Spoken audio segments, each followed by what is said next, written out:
Hey, this is Matt once again. Welcome back to another review. The paid request. This is for Otaku Gaming HD, who has a YouTube channel on here. Again, is Otaku Gaming HD, OTAKUGAMING HD. I'll put his link down below for those interested. And also, for if people are interested in recording any type of topics, reactions, reviews, re-reviews, commentaries, whatever, feel free to send them either directly to my PayPal or join my Patreon. Both links are down below in the info box. Now, this is for the 2014 film Everly. Now, Everly is a film starring Salma Hayek that I really enjoy. I've enjoyed this ever since I first saw it back around 2014. It's directed by Joe Lynch. And the thing with Joe Lynch is he is a director that has made a decent amount of films I enjoyed. I mean, granted, I was not a fan of his film Knights of Badassdom, but I did rather enjoy Wrong Turn 2. I thought for a direct-to-video sequel it was actually fairly decent with the way it dealt with some of the characters, where I didn't quite know who would live and who would die, and the people who lived I was kind of surprised by in a good way. Henry Rollins was fun. There was a couple decent bits of gore. Yes, there was a lower budget. You could tell it was a direct-to-video film. But I thought Wrong Turn 2 was actually a rather decent sequel and the last decent Wrong Turn movie. Because I wasn't a fan of the other sequels. I wasn't a fan of the remake. He did... There's another film. I mean, there's this one I enjoyed. I also enjoyed this film called Mayhem with Stephen Yeun from The Walking Dead. He's been in other stuff too. It's pretty much, for me, I think it's a better version of the Belko Experiment. Stephen Yeun is a guy who works in this office building. He wears a suit, a tie, as do everybody else. Day-to-day life, the hardship of this job, but then this rage virus type of thing gets loose, and it's fairly comedic, it's fairly violent, and I thought it was fun. I just thought it was a more entertaining version of the Belko Experiment. I thought it had a more satisfying ending. I would say I liked the lead more in Mayhem than I did in the Belko Experiment. Belko Experiment I remember not hating, but like the way it ended is like leaving room for sequels, or maybe not, whatever the hell.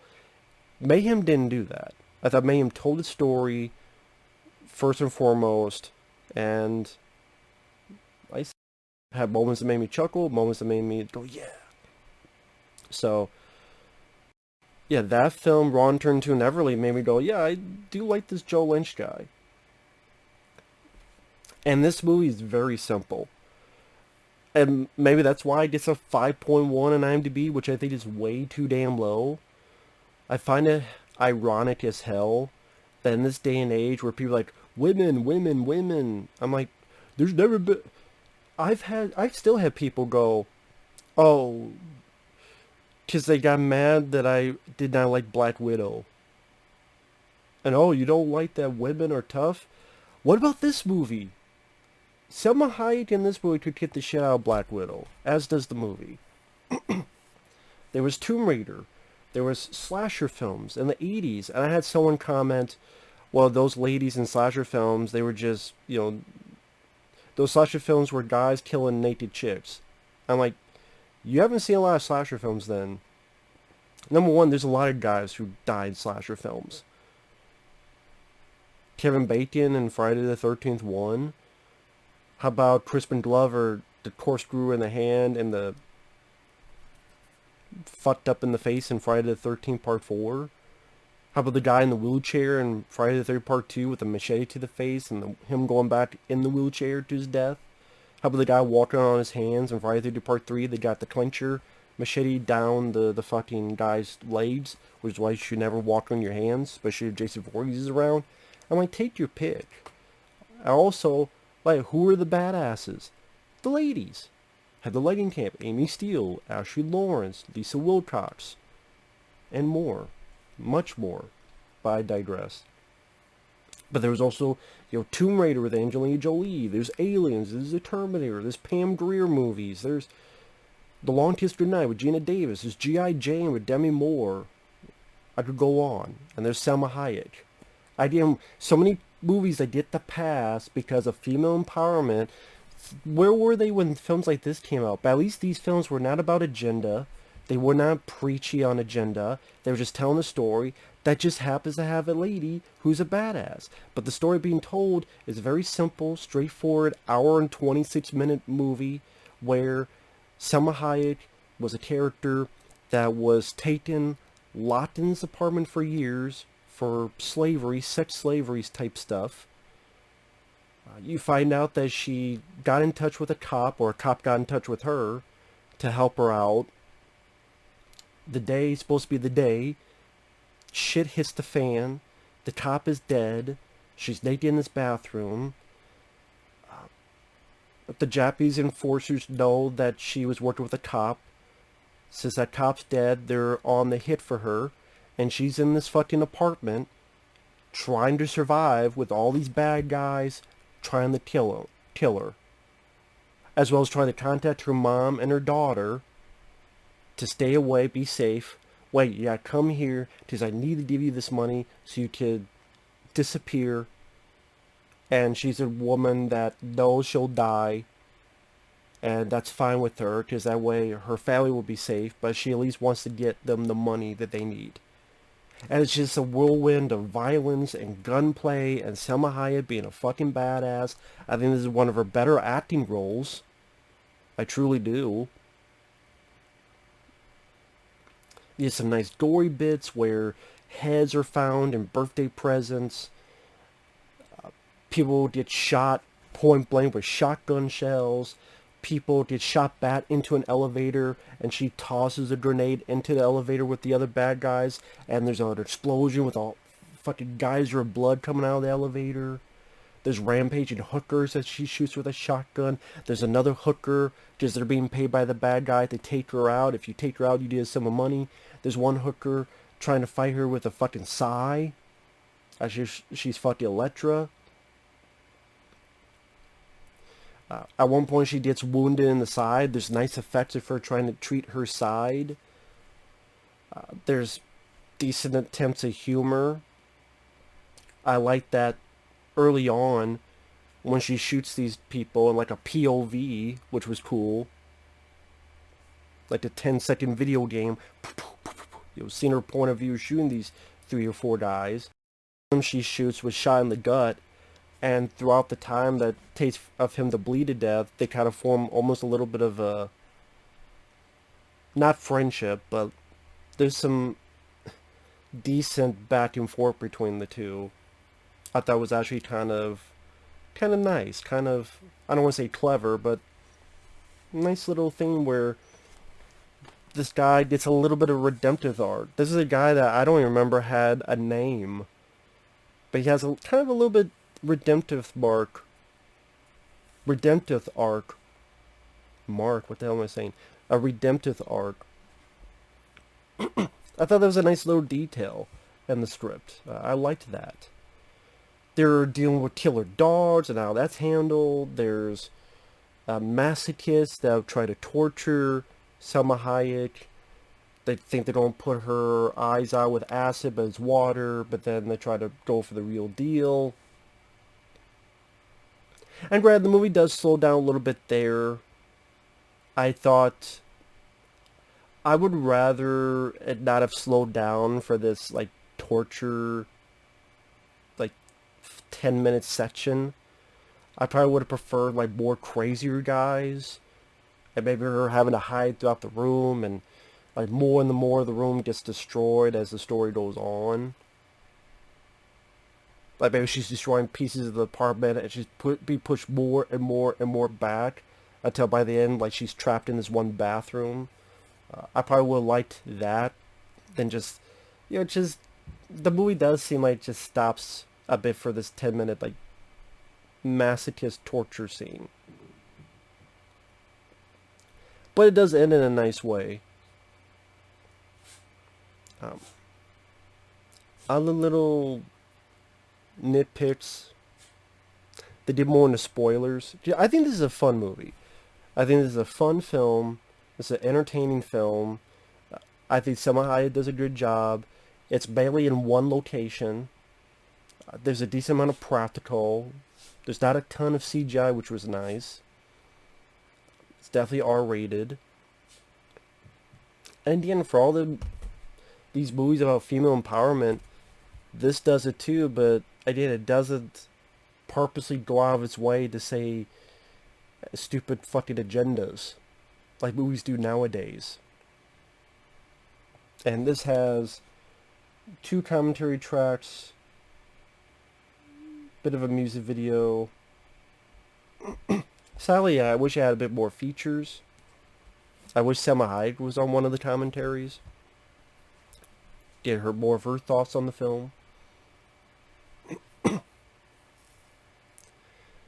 One nitpick I'll say is there's this bit here, really cool, that she has this machine gun firing. She doesn't really hit anybody with it though. I wish she did. Spoiler alert. Spoilers. What happens is that masochist guy, the guy tries to kill her mom. She's able to get to him, put the fucking acid down his throat, and then his fucking stomach melts away and his guts fall down, which is a nice bit of business of gore. And then her mom gets killed by a sniper, and the head bad guy's across the way, and she gets pissed and just... Sadly, she doesn't hit anything. I wish she did. Or at least, like maybe in the middle, bad guys come in and she turns... And I have like a wide shot of her with the machine gun and just... How do I put it? Imagine like a bowling alley type of shot. What I mean by it is... You have the... Let's say that this is the camera. Salma Hayek is here, looking this way. And then over here is the door, bunch of bad guys, and just her shooting this way. And all these bad guys just falling down like bowling pins, just shredded to shit. And then turning that, like that, I think would have been the cherry on top. Just it's a cool image of her shooting, it's just she doesn't hit anybody.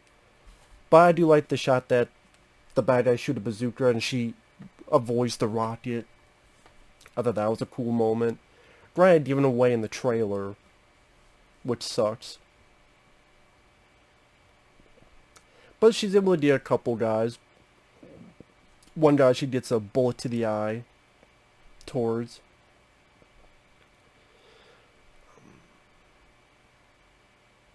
She doesn't get to kill too much of these SWAT-looking guys, but at least she's able to take a couple out. The bad guy, he's there. I mean, we don't have much build-up.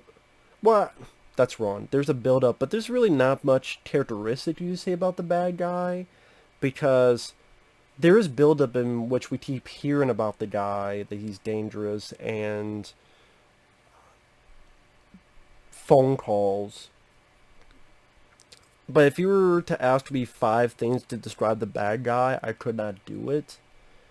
He was fine, but it's just nothing that is memorable in the pantheon of action villains. Not in the slightest. So, whether an actor that we recognize for easy reference, or maybe the more swagger, or more personality or something to the villain, that maybe that would have been nice. I think it would have been nice to maybe Salma Hayek wounds the guy, she gets the machine gun back. I just wanted her to kill a little bit more of the bad guys in the third act. I do like the way she kills the bad guy though. Because she gets wounded. The guy's trying to cut her back up. Trying to cut her back because there's a tattoo on her back that he wants back. No pun intended. And she's able to stab him. And then... And yeah, that's a bit of CGI. It's a tolerable one though for me. Maybe because it's a little bit further back, and I like the idea behind it. Where, and then this part like, so again, because I like the idea behind it, and it's tolerable. It's tolerable. Maybe also I forgive it because there's a lot of practical stuff. So, that's one CGI shot. I'm like, okay, I could deal with it. The design of that death, I don't mind.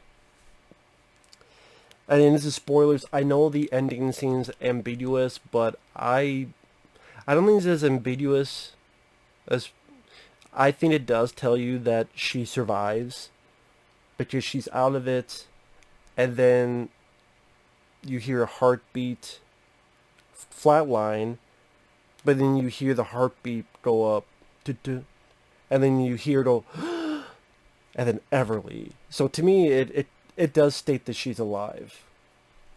And you look at Joe Lynch's other movies, he doesn't really do that downbeat ending thing in his movies much. He didn't do it in Wrong Turn 2, he didn't do it in Mayhem.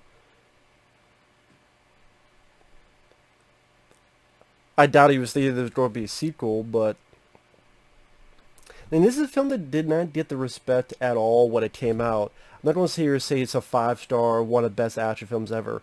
I do think, again, for people that want to keep saying about tough, badass females, and they never existed, again, Kidnap with Halle Berry, this one, Everly, there are films out there that, again, don't shove agendas down your throat. And you know what? Again, this movie's an hour and 20-some minutes long. Yes, it's slim on plot, but the plot was interesting enough for me to be like, hey, this girl is trapped in her apartment. People are coming for her. She tits some ass. And she does tit some ass. You get some, again, nice blood, killer dogs, killer hookers, killer Japanese enforcers. I thought Salma Hayek held her own acting-wise. Decent, mother-daughter moments. Again, other than wanting a few more bits of action in certain places, other than, again, the torture bit wasn't really the direction I would go in. I would go more towards, again, maybe more eclectic assassins.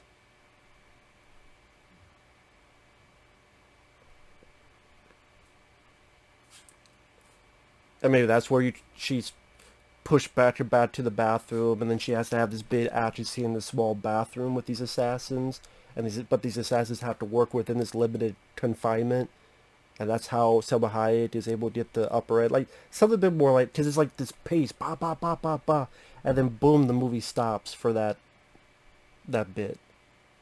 But at least that bit has some pretty decent gore and such into it, so it's not all for naught. The little girl was fine. She wasn't annoying or anything. The mom character, she was fine too. Yeah, overall, I think this is a pretty decent independent action film. Done on a low budget, and no one ever talks about Everly. Not one bit. I'm showing this because the cover is just Salma Hayek, but I think that's a cool image. So yeah, badass movie in my opinion. It's a fun film. I think I put in my favorites list of 2014. I mean, 2014, that was the year you had Michael Bay's Super Chuds movie. Oh, I'm sorry, Ninja Turtles that he produced. You had RoboCop 2014. You had some junk in 2014. Just like you have junk today, but a 5.1, this film got nothing in respect. I think that's unfair. If you don't like the film, to each their own, but I think it's a bit unfair. You look at films like Gunpowder Milkshake. If people like that, that's cool. I'm not a fan of it. I prefer Everly over Gunpowder Milkshake. I prefer it over Black Widow. I prefer it over some of these other movies of today. I think Joe Lynch, with this and Mayhem and Wrong Turn 2, he's a pretty decent, efficient director who's a fan of stuff we grew up with. Like, he's a big fan of the Blob remake from 1988 and some of these other stuff. I know he does a podcast with Adam Green, the director of Hatchet and stuff. I don't know if the podcast's still going up. I know they had a podcast for a while. But overall, thanks for watching. Take care. And like I said, I think it's a fun film. So we'll see you guys later. Bye-bye.